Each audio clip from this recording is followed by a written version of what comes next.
Sebelumnya ini udah kelihatan belum ya screen-nya? Udah kelihatan, Kak. Oke, hopefully kelihatannya jelas ya. Oke, aku ngambil salah satu jurnal artikel yang udah publish di Journal Economic Excellence Ibnu Sina. Sebenarnya ada tadi satu paper yang menurut aku cukup komprehensif juga, tapi akan take time untuk kita belajar review kecil-kecilan karena akan ada 3 sesi itu review semua. Jadi menurut aku lebih baik berjenjang gitu.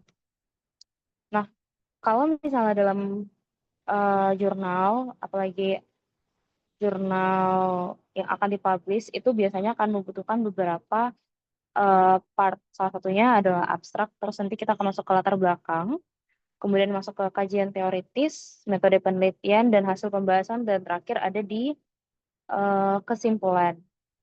Oke, mungkin kita akan bahas satu persatu dari paling atas ya teman-teman, dari bagian latar belakang. Kenapa kita latar belakang dulu? Karena abstrak akan muncul ketika kita udah menyelesaikan menyelesaikan keseluruhan papernya. Nah, jadi kalau di poin latar belakang, ini tuh biasanya urgensi dari topik yang kita angkat itu apa. Kita lihat tema ataupun judul dari mereka ini kan Systematic Literature Review, Tantangan dan Peluang Penerapan Pajak Digital di Indonesia. Berarti kita bisa notes bahwa Systematic Literature Review ini merupakan apa ya, merupakan teknik yang mereka gunakan dalam pengolahan data. Sedangkan untuk yang mau mereka bahas adalah tantangan dan peluang terkait penerapan si pajak digital di Indonesia. Nah, kita bisa move ke latar belakang. Kalau misalnya kita lihat pajak digital, otomatis ya yang akan tersirat adalah terkait perkembangan digital. Dan menurut aku ini udah make sense karena eh, nggak mungkin ada pajak digital kalau nggak ada perkembangan digital. Nah, kalau misalnya kita lihat di latar belakang mereka, terkhususnya di paragraf yang ini, mereka udah ngasih tahu nih bahwa pesatnya perkembangan ekonomi digital global mengharuskan adanya penerapan pajak digital karena penerapan pajak digital itu nggak mungkin bisa terhindar karena adanya perkembangan si ekonomi digital secara global ini teman-teman. Nah, kalau misalnya kita lihat mereka dia udah ada nge-state nih bahwa salah satu tantangan utamanya adalah kesenjangan antara yurisdiksi fiskal suatu negara dan lokasi aktivitas ekonomi digital itu sendiri. Bisa dibilang kalau perkembangan digital ini masih jauh lebih cepat dibandingkan dengan perkembangan yurisdiksi fiskal. Kenapa demikian? Karena perkembangan digital ini kan sangat bisa berjalan sebagaimana dia mau gitu. Sedangkan kalau dalam pembuatan ketentuan hukum, yurisdiksi fiskal, itu kan membutuhkan beberapa waktu dan beberapa saat. Kayak misalnya untuk memasukkan itu dalam RUU sebagai dijadikan satu undang-undang itu takes time dan susah rasanya untuk bisa ketentuan hukum itu sejalan dan selaras dengan perkembangan digital. Makanya mereka bilang salah satu tantangannya ya adanya kesenjangan nih antara yurisdiksi fiskal dengan perkembangan fiskal itu sendiri. Nah, selain itu, mereka juga bilang adanya kompleksitas teknis dan administrasi perpajakan yang akan menjadi hambatannya. Jadi mereka udah nge nih ada beberapa tantangan dalam penerapan pajak digital di latar belakang. Nah, ini tuh termasuk dalam salah satu bridgingan. Ternyata memang ada loh tantangan dan hambatan dalam penerapannya gitu. Nah, mereka juga nge nih di atas kalau misalnya ada tantangan yang ini, maka ada sebab akibatnya. Jadi karena adanya kesenjangan antara yurisdiksi fiskal dengan perkembangan teknologinya, bisa aja menyebabkan banyak perusahaan digital itu tuh nggak merasa ada punya kewajiban perpajakan dan ini menjadi sebab akibat dari tantangan yang mereka bawa gitu. Begitu pula dengan ini. Mereka bilang kalau misalnya akibatnya itu adalah kompleksitas. Kenapa? Karena kita kurang data yang akurat teman-teman. Karena ya teknologi pengawasan kita kan sampai saat ini masih dalam ranah developing. Jadi masih kurang memungkinkan nih untuk kita memiliki data yang sangat-sangat akurat. Oke, lanjut. Tapi di sisi lain juga mereka nge-state nih bahwa penerapan pajak digital juga akan menghadirkan beberapa peluang.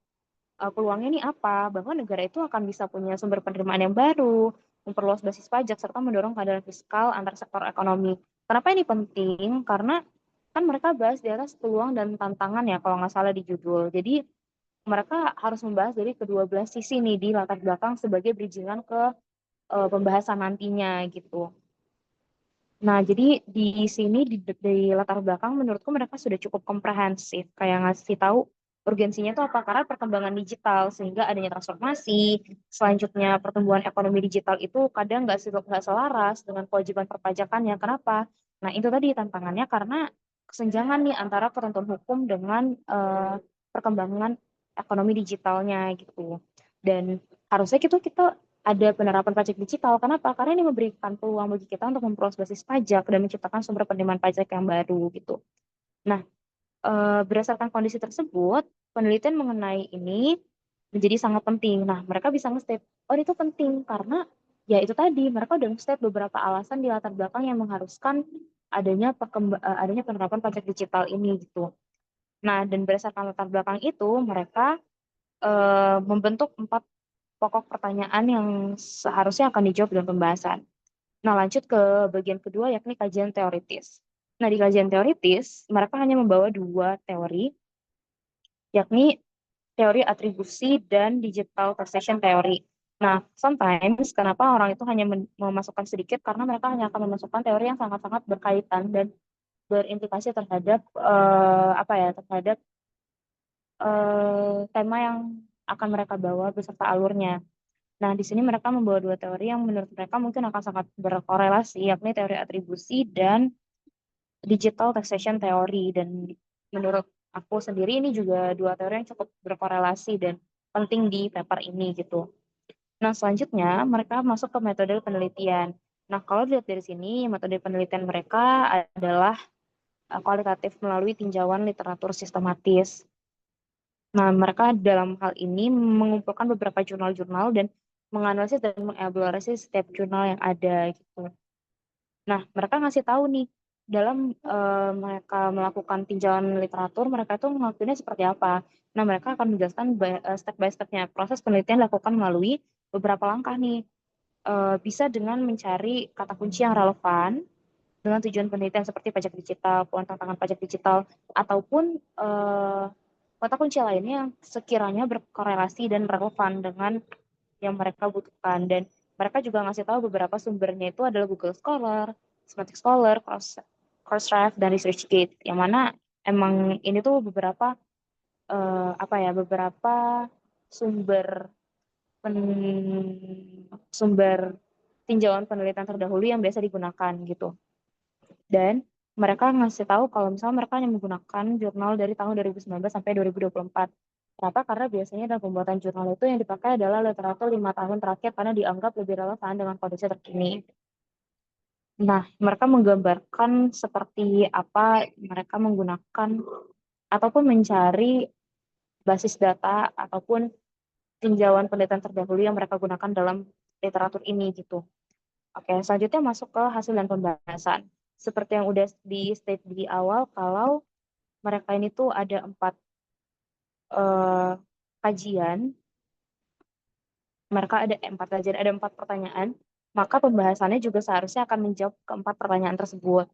Nah, kalau di sini mereka konsepnya adalah setiap pertanyaan itu dijadikan judul dan eh, tinjauan literaturnya masuk ke dalam situ dan mereka akan mengelaborasi di sini karena mereka kan menggunakan tinjauan literatur sistematis ya. Nah, tapi teman-teman tuh bisa juga eh, menggunakan judul yang lain kayak misalnya nggak serta-merta harus kayak Q1. Apa saja bentuk kebijakan pajak digital yang telah diterapkan di Indonesia. Bisa aja teman-teman ganti jadi status quo eh, penerapan kebijakan pajak digital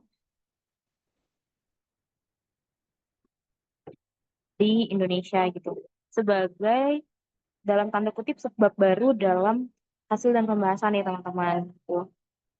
Nah, karena mereka menggunakannya si tinjauan literatur sistematis, maka mereka tuh menggunakan data ataupun argumentasi yang ada di eh, jurnal-jurnal yang mereka pakai gitu. Makanya mereka dalam hal ini membentuk hasilnya itu seperti ini. Jadi mereka memberitahukan tinjauan literatur.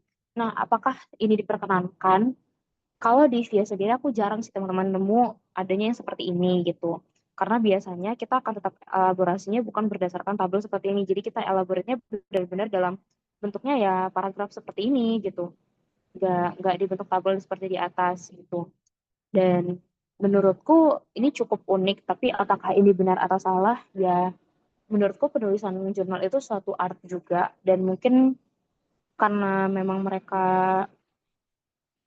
menggunakan metode tinjauan literatur sistematis mungkin akan diperkenankan, tapi kalau melihat beberapa perlombaan sepertinya masih lebih banyak yang menggunakan paragraf seperti ini teman-teman. Jadi aku juga akan merekomendasikan teman-teman untuk pakainya seperti ini aja. Jadi ketika teman-teman memberikan argumentasi itu pendukungnya ya tinjauan literatur yang teman-teman pakai gitu di pembahasan. Nah, misal kita masuk ke salah satu contoh pertanyaannya, apa saja bentuk kebijakan pajak digital yang diterapkan di Indonesia? Nah, menurutku di sini mereka cukup menjawab karena em, mereka itu mengstate peraturan per peraturan dan secara komprehensif. Jadi kalau teman-teman menulis peraturan, usahakan menulis peraturan dari peraturan yang paling tinggi, yakni undang-undang, terus ke peraturan Menteri Keuangan dan peraturan pelaksana KPP dan lain-lain. Mengapa demikian? Karena eh, apa ya, kayak udah basisnya aja teman-teman. Kayak kan nggak mungkin PMK undang-undang itu refer ke PMK, seharusnya kan PMK yang merefer ke undang-undang, sehingga dalam penulisan undang-undang dan peraturan itu usahakan posisinya paling tinggi dulu baru posisi selanjutnya gitu.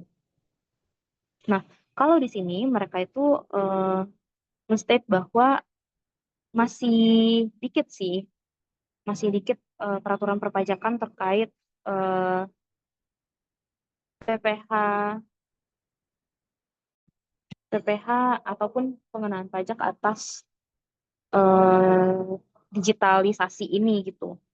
Karena mereka bilang fokus utamanya itu adalah pengenaan pajak atas penghasilan yang diperoleh dari aktivitas digital termasuk bla bla bla bla bla bla. Nah, kalau sekarang itu tuh masih hanya ada PPh 21, 23, 26 serta PPN. Nah, PPN ini pun masuknya ke dalam PPN PMSE atau PPN pelaku perdagangan melalui sistem elektronik. Nah, di mana kalau di sini menurut aku mereka belum cukup komprehensif dalam hal memberitahu sebenarnya pengenaan PPh 21 ini seperti apa.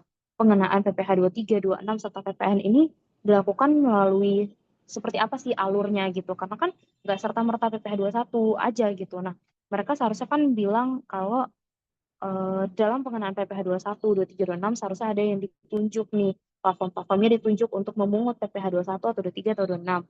Begitu pula dengan PPN. Tapi menurut aku mereka belum cukup komprehensif dalam menstate ini. Apakah memang di tahun ini belum terlaksana atau sudah ya belum tahu ya ketika mereka melakukan penelitian. Tapi kan sekarang sudah nih.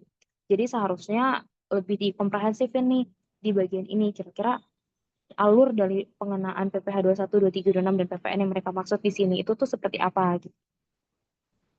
Karena mereka cuma bilang kayak menggunakan pendekatan self assessment melalui pemotongan pihak ketiga. Sedangkan mereka nggak nge-state ini tuh ada alur dulu loh. Alurnya seperti apa ya, penunjukan dulu. Karena kan nggak mungkin seseorang bisa memotong kalau dia tidak ditunjuk sebagai pemotong gitu.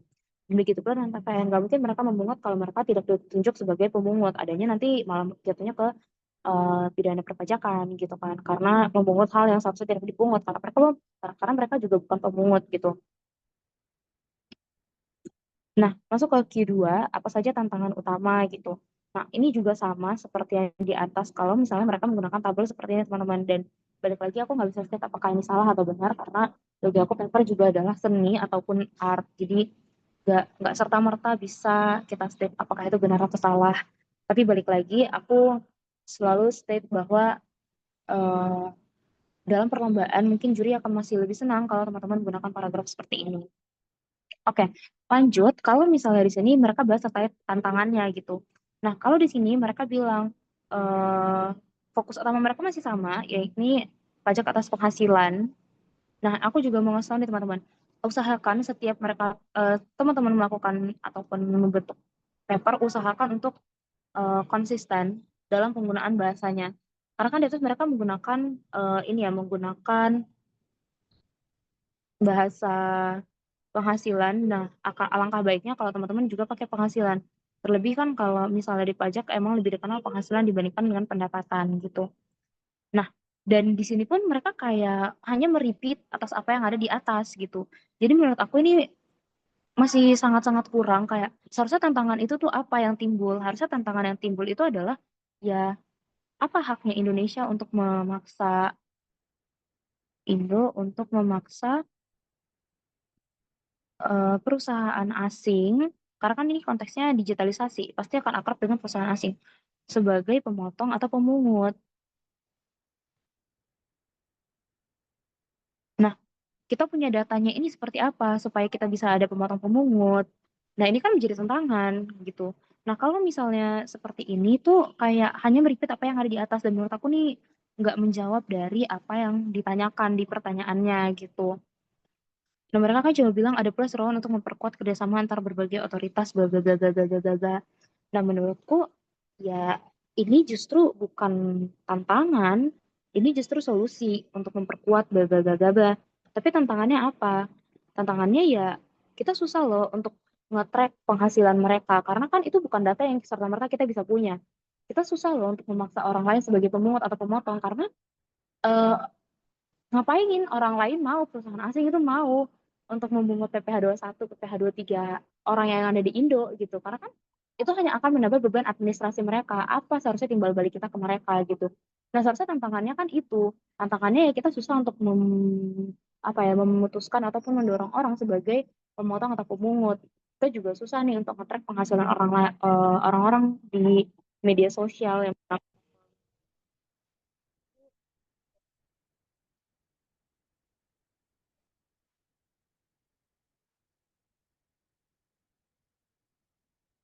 Nah, selanjutnya, kalau yang ketiga apa saja peluang yang ditawarkan.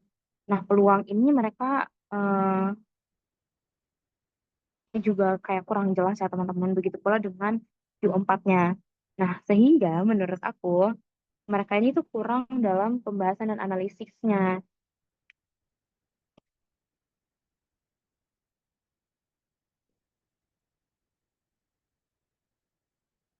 Sehingga kalau misalnya kita lihat, ini tuh dari dari latar belakang itu tuh cukup bagus. Dan mereka udah nge-state kok tantangannya itu seperti apa. Tapi tidak dijabarkan di pembahasan. Nah, menurut aku nih kesalahan yang cukup fatal, karena seharusnya kan di pembahasan itu teman-teman komprehensif ya ketika membahas sesuatu. Tapi ini enggak, sehingga di kesimpulan dan saran juga pasti tidak. Nah, di kesimpulan dan saran mereka itu tuh eh, bilang kalau ini tuh sebagai hambatan utama. Berarti itu tantangannya. Tapi mereka tidak menstate ini di atas, teman-teman. Dan kesimpulan dan saran itu seharusnya tidak muncul sebagai data ataupun argumentasi baru, karena apa ya, seharusnya kesimpulan dan saran itu yang menyimpulkan dari apa yang teman-teman udah bahas di atas gitu. Jadi jangan sampai kesimpulan dan saran ini justru jadi pembahasan teman-teman, ini berbahaya. Dan banyak biasanya yang kayak gitu, nggak dibahas di atas tapi ujungnya masuk ke kesimpulan, dan ini merupakan kesalahan yang cukup fatal teman-teman. Nah, untuk daftar referensi dan lain-lain menurut aku udah sesuai dengan, biasanya setiap jurnal itu ada ketentuan daftar referensinya menggunakan eh, bentuknya seperti apa, kata APA dan lain-lain. Oke, kita masuk ke bagian atas. Ini terkait abstrak. Kalau di abstrak menurut aku mereka nih cukup cukup baik sebenarnya, karena mereka ngasih tahu kok kalau misalnya tantangannya itu ini. Tapi mereka nggak nge-state aja di pembahasan gitu. Karena menurut aku ya salahnya itu. Dan kalau misalnya aku mau suggest teman-teman, ketika pembuatan pembahasan, buatlah ketika teman-teman udah selesai nih mengerjakan satu bagian pembahasan, langsung dibuat ringkasannya itu seperti apa, kesimpulannya apa, supaya di kesimpulan itu nggak ada penambahan data baru yang teman-teman nggak state di awal gitu. Tapi secara abstrak mereka ini sudah cukup baik, karena mereka udah ngasih tahu nih ada latar belakangnya, terus mereka ngasih tahu ada tujuannya, metode yang mereka gunakan apa, dan hasil dari penelitiannya itu apa. Dan ini sudah cukup menjawab. Kalau dalam pembuatan kata kunci, teman-teman harus menggunakan kata kunci yang paling sesuai dan paling eh, teman-teman akan banyak gunakan di bawah. Nah, menurut aku mereka benar di dua ini. Tapi apakah kepatuhan dan penerimaan pajak ini mereka state banyak di bawah? Menurut aku sebenarnya kurang gitu. Jadi sayang aja sebenarnya gitu. Karena kan mereka balik lagi di sini kan bilangnya tantangan dan peluang. Tapi mereka di sini selalu hanya state kepatuhan dan penerimaan pajak gitu. Kalau penerimaan pajak aku masih bisa masuk akal karena mereka tadi ada state di bawah bahwa adanya basis penerimaan pajak baru kalau misalnya kita menerapkan pajak digital. Tapi kepatuhan ini akan menjadi questioning teman-teman di bawah gitu. Jadi dalam pembuatan abstrak pun teman-teman harus hati-hati karena itu tadi bisa kayak senjata makan tuan atau kayak pisau bermata dua. Kayak teman-teman mau membuat ini sekomprehensif mungkin tapi ternyata ada yang kurang ataupun ada yang teman-teman tiba-tiba tambahin gitu. Sebenarnya dalam review singkat itu udah cukup, menurut aku udah cukup banget karena ini kan cuma review singkat dan kalau misalnya secara komprehensif ya itu balik lagi nanti akan terkait kepenulisan teman-teman apakah penggunaan italic bold dan lain-lain sudah sesuai atau belum gitu. Nah, kira-kira dari teman-teman ada yang mau dibahas atau ada yang mau ditanya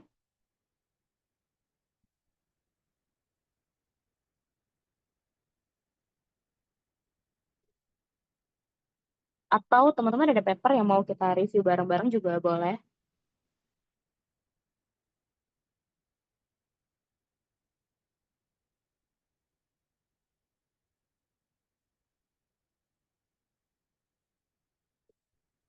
Boleh.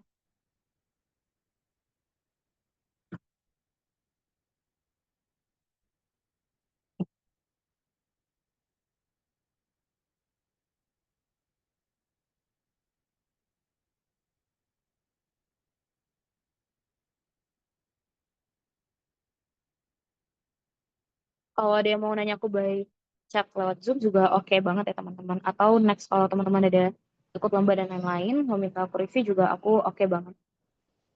Boleh chat aku by WA kalau misalnya teman-teman lagi ikut lomba terus mau nanya.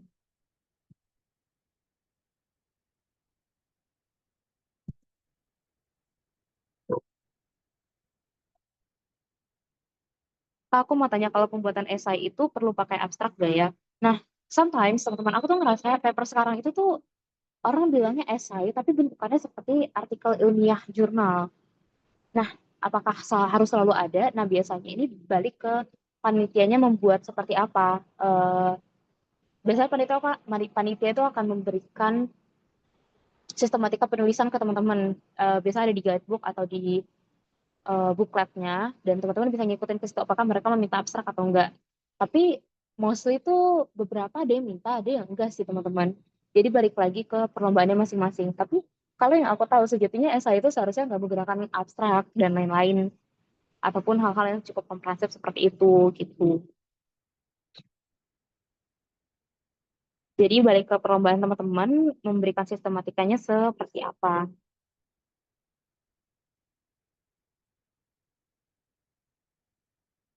Oke, ada next questionnya adalah gimana cara menemukan, nyari atau menemuin teori yang pas buat topik kita. Nah, menurut aku tuh kalau misalnya teman-teman nyari teori yang relevan, pertama harus tahu teman-teman itu mau ngambil topiknya apa. Misal teman-teman garis besar udah tahu nih, oh teman-teman mau ngambil topik terkait PPN. Otomatis teman-teman akan memasukkan PPN sebagai teori teman-teman. Kenapa? Karena ini adalah main main aspek pajak yang akan teman-teman bahas itu pertama. Kedua, teman-teman harus lihat sebenarnya dari kurang lebih latar belakang yang teman-teman gunakan atau teman-teman rancang itu tuh masalahnya ada di mana sih? Gapnya itu ada di mana? Sehingga itu akan menentukan tujuan dan pertanyaan penelitian teman-teman gitu. Nah, selanjutnya teman-teman udah menentukan nih topiknya seperti apa. Terus teman-teman eh, udah tahu garis besar aspek perpajakan yang terpakai itu apa. Nah, selanjutnya teman-teman tuh bisa lihat dari teori, bukan teori, jurnal-jurnal terdahulunya dulu. Kira-kira mereka pakai teori apa sih? Kenapa mereka menggunakan teori ini? Apakah teori ini memang benar-benar relevan? Tuh. Nah, misal nih teman-teman membahas terkait pengaruh sanksi terhadap kesadaran wajib pajak pengaruh sanksi pajak dan terhadap kepatuhan wajib pajak gitu. Berarti kan teman-teman bisa define ini sebagai ada dua aspek nih, sanksi pajak dan kepatuhan wajib pajak. Kepatuhan wajib pajak itu tax compliance. Nah, tax compliance teori itu ada teman-teman. Nah, teman-teman bisa pakai itu gitu. Dan biasanya kalau teori kepatuhan pajak itu akan berkorelasi juga dengan economic deterrence teori gitu. Karena apa? Karena teman-teman membahas terkait pengaruh sanksi pajak. Nah, untuk tahu adanya teori-teori ini, teman-teman tuh memang harus lebih banyak membaca, teman-teman. Karena apa ya, susah untuk tiba-tiba nyari teori terkait ini itu apa ya gitu. Nah, teori economic deterrence itu akan berkaitan dengan adanya kepatuhan yang dipengaruhi oleh audit, oleh denda, oleh pengawasan. Nah, kalau teman-teman nanti ngambil ekonomi perpajakan, teman-teman akan dapat nih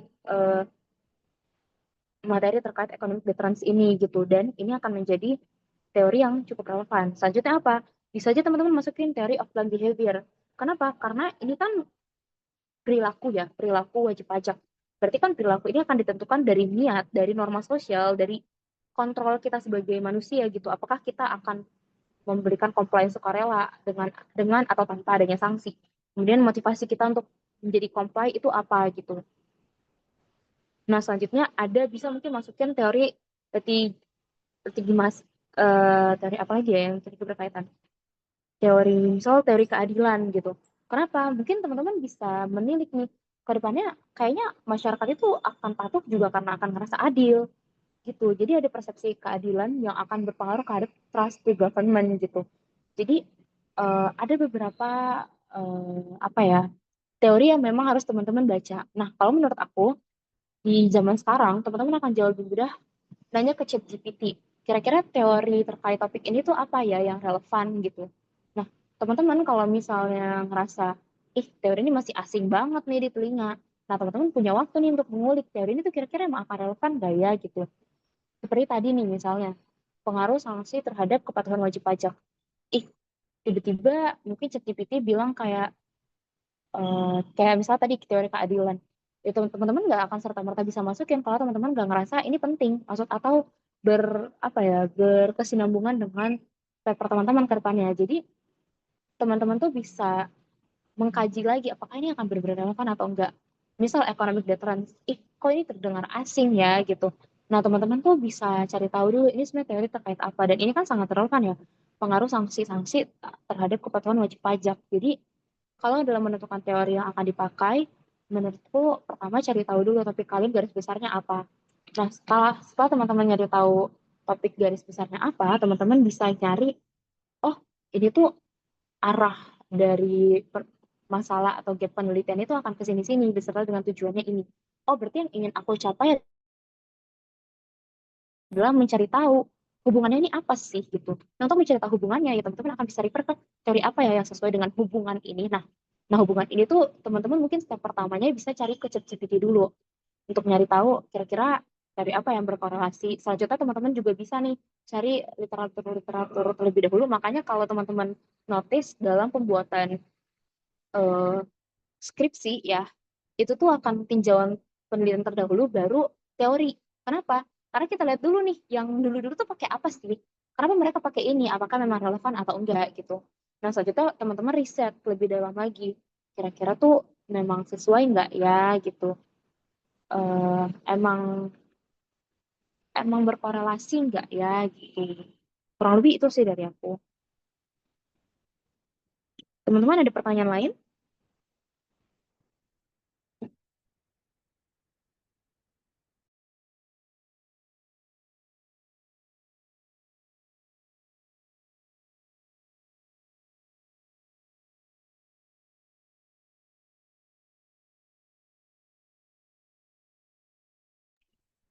Kalau ada yang mau nanya boleh banget ya teman-teman.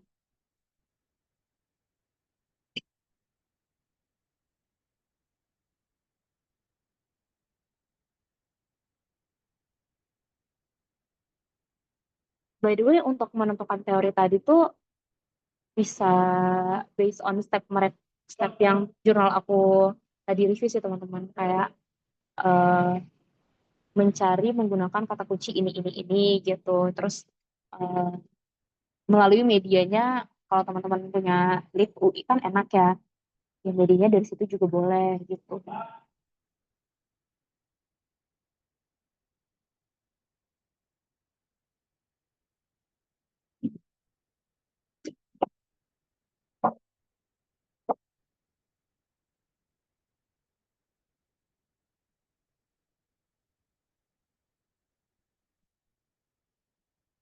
Ini mungkin aku tunggu sampai 19.45. Kalau ada teman-teman yang mau nanya boleh banget ya. Atau kayak ada yang mau diminta review juga boleh banget.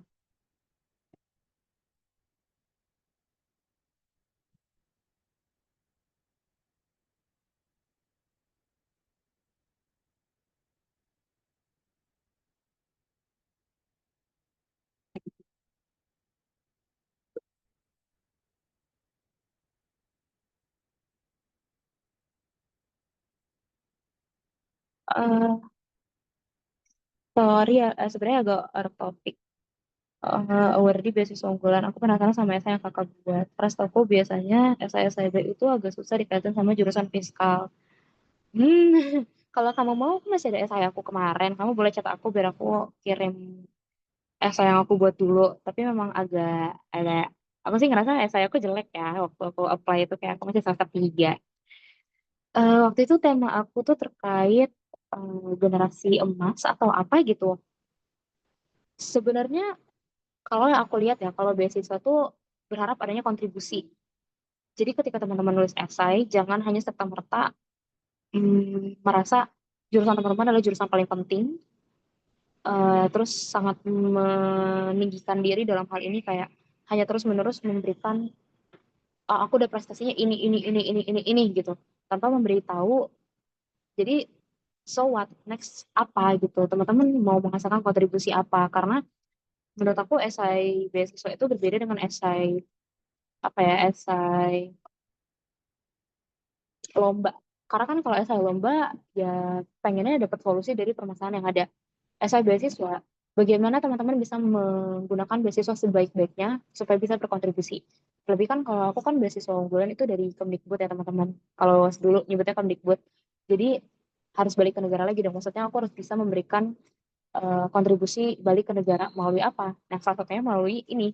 Ternyata salah satu alasan aku nge-ACC menjadi mentor karena aku ngerasa eh, segala UKT aku tuh kan di cover sama pemerintah. Jadi menurut aku salah satu cara aku supaya bisa eh, dalam tanda kutip berbalas budi ke pemerintah ya melalui menjadi mentor ini. Karena kan dalam hal ini aku kayak sharing ilmu ke teman-teman, ilmu apa yang udah aku punya supaya teman-teman juga bisa pakai gitu. Dan itu udah aku state juga eh, di essay aku. Jadi mungkin lebih ini sih, tema-tema tiap tahun tuh cukup unik.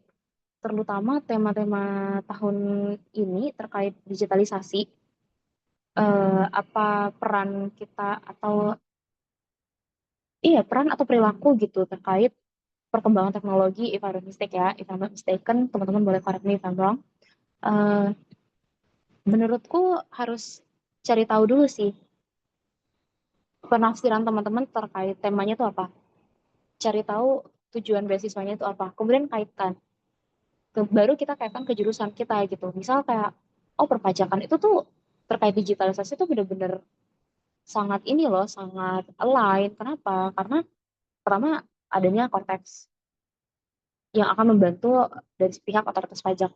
Sebenarnya teman-teman dari pihak, misal dalam tanda kutip swasta, itu bisa kayak, oh kita bisa loh sebenarnya membangun eh, dalam tanda kutip perpustakaan digital terkait peraturan perpajakan yang mungkin nggak berbayar ke orang-orang gitu. Jadi orang-orang bisa gain informasi peraturan itu lebih cepat atau bisa menjadi kita bisa menjadi wadah untuk taxation tax education tapi berbasis digital gitu. Jadi banyak banget inovasi dan apa ya kontribusinya bisa teman-teman cantumkan dalam pembuatan esai beasiswa. Karena balik lagi namanya beasiswa pasti berharap ada kontribusi balik ke mereka gitu.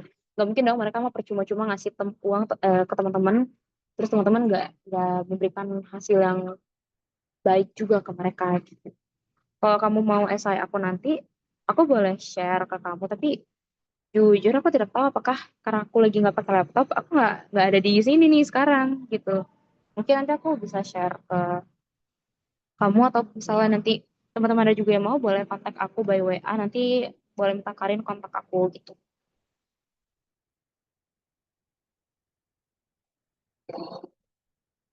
Dan menurutku justru enak teman-teman kalau misalnya jurusan kita fiskal, karena terdengar sangat jarang, tapi kita spesifik pajak gitu. Dan menurutku karena pajak ini masih jadi salah satu tameng penerimaan negara yang paling kontribusi paling gede, teman-teman tuh kayak punya dalam tanda kutip senjata gitu loh, kayak ini tuh penting karena tanpa pajak ini negara kagak bisa hidup loh gitu. Jadi menurutku salah satu aspek mungkin ya senjata makan tua dan pisau bermata dua sih fiskal. Cuman teman-teman bisa ngulik dari sisi positif yang teman-teman bisa gali aja gitu.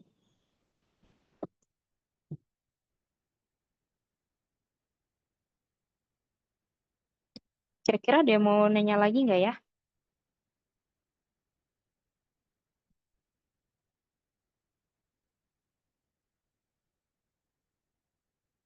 Sama-sama. Oh, itu ya kalau mau saya nanti tolong chat lagi aja supaya nanti aku coba cari dulu. Aku lupa taruh di mana.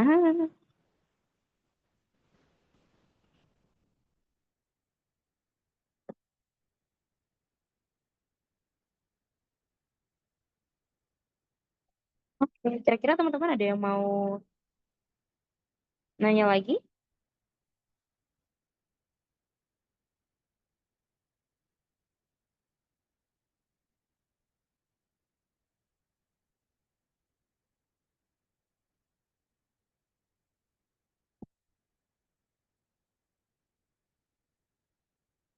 Mungkin kita tunggu sampai 19.50 kali ya. Kalau ada teman-teman yang mau nanya boleh bang.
Udah 19.50 kayak teman-teman udah nggak ada yang nanya lagi. Kalau teman-teman ada yang mau nanya lagi boleh by chat ke aku. Atau teman-teman mau minta tolong review paper yang dari teman-teman kerjaan juga boleh. Kontak aku, mungkin bisa nanya kontak aku ke Karin ya teman-teman. Karena udah nggak ada yang nanya, mungkin kita tutup TKC kali ini, sesi ini. Kita ketemu di minggu depan atau 2 minggu lagi sama Aryo. Thank you ya teman-teman. Udah boleh live. Thank you juga Karin. Thank you, Kak. Thank Iya, you, thank Kak. you.